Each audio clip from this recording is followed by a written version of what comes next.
Syed Saiduddin degree কলেজের নাম পুনর্বহাল করার দাবিতে মানববন্ধন ও বিক্ষোভ মিছিল।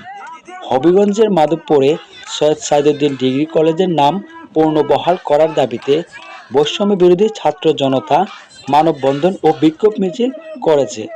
গত বুধবার 28শে আগস্ট দুপুরে ওই কলেজ থেকে বিক্ষোভ মিছিল বের করে ঢাকা সিলেট মহাসড়কের মাধবপুর উপজেলা পরিষদ চত্বরে এসে মানববন্ধন শেষ করা হয়।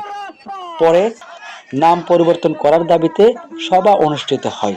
সভাতে ওই কলেজের প্রাক্তন শিক্ষার্থী, বৈষম্য বিরোধী ছাত্র আন্দোলনের সমন্বয়ক ও স্থানীয় কয়েকজন বক্তব্য রাখেন।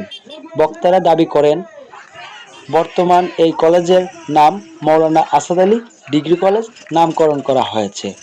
বিগত সরকারের আমলে 2020 সালে অনৈতিকভাবে তারা নাম পরিবর্তন